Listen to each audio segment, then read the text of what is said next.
इन तस्वीरों को जरा ध्यान से देखिए, क्योंकि ये तस्वीरें जिसने भी देखी वो आश्चर्यचकित रह गया।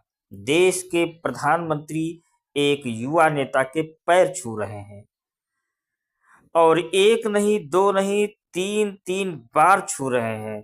तो आप जानना चाहेंगे कि आखिर प्रधानमंत्री ने पैर क्यों छुए, और ये युवा नेता कौन है जिसके पैर प्रधानमंत्री मोदी ने तीन तीन बार छुए।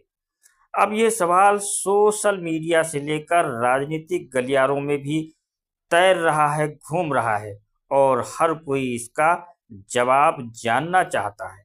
तो आपको बता दें कि ये तस्वीरें हैं राजधानी दिल्ली की। दिल्ली में विधानसभा चुनाव के लिए ताबड़तोड़ रैलियां चल रही हैं, और सिर्फ भारतीय जनता पार्टी ही नहीं, सारे दल दिल्ली में ताबड़तोड़ रैलियां करने में जुटे हैं। और इसी रैलियों के क्रम में प्रधानमंत्री मोदी भी दिल्ली में एक रैली करते हैं, और प्रधानमंत्री मोदी मंच पर आते हैं, और साथ ही मंच पर एक और नेता आते हैं और उनके पैर छूने की कोशिश करते हैं। अपनी आदत और संस्कारों के मुताबिक प्रधानमंत्री मोदी इस शख्स को पैर छूने से रोकते हैं और खुद उनके 3 बार पैर छूते हैं। तो आपको बता दें, प्रधानमंत्री मोदी की रैली दिल्ली में थी, और जो शख्स प्रधानमंत्री मोदी के पैर छू रहे हैं वो दिल्ली से भाजपा के प्रत्याशी हैं। दिल्ली के पटपड़गंज से बीजेपी ने रविंद्र सिंह नेगी को टिकट दिया है, और आम आदमी पार्टी के अवध ओझा और कांग्रेस पार्टी के अनिल चौधरी के खिलाफ नेगी मैदान में है। रविंद्र सिंह नेगी ही नहीं, दूसरे प्रत्याशियों ने भी पीएम मोदी के पैर छूने की कोशिश की, लेकिन उन्होंने सबको रोक दिया। अब सवाल ये कि रविंदर सिंह नेगी है कौन। तो बता दें कि 45 साल के नेगी बीजेपी के बेहद चर्चित युवा नेता है। इनको आपने अपने इलाके में मुस्लिम दुकानों के खिलाफ मोर्चा खोलते हुए देखा होगा। जूस की दुकान, खाने का होटल, और अगर उस पर हिंदू बोर्ड लगा है और ऑनर मुसलमान है तो उसके खिलाफ वो हमेशा बोलते रहे हैं।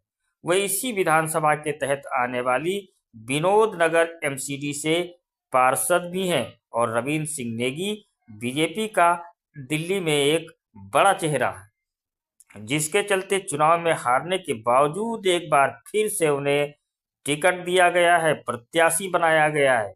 पिछले यानी कि 2020 के विधानसभा चुनाव में वे इसी सीट पर आम आदमी पार्टी के प्रत्याशी थे, और उस वक्त के डिप्टी सीएम मनीष सिसोदिया के खिलाफ चुनावी मैदान में उतरे थे।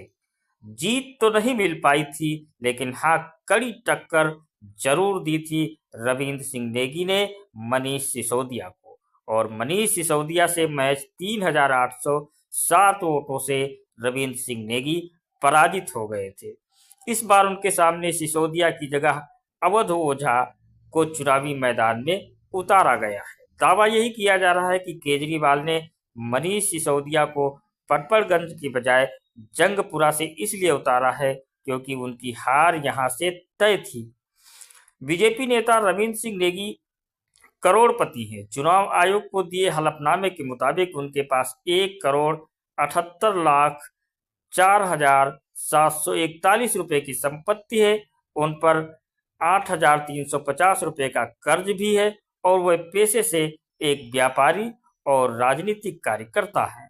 उनके पास एक हुंडई कार है, और उनकी पत्नी के पास भी कैश है, उनके पास भी कैश है। रविंद्र नेगी और उनकी पत्नी दोनों पर ही कर्ज के तौर पर अलग अलग 2 कार लोन है, जिसकी राशि करीब 1 लाख है। रविंद्र नेगी और उनकी पत्नी के खिलाफ कोई भी क्रिमिनल केस दर्ज नहीं है।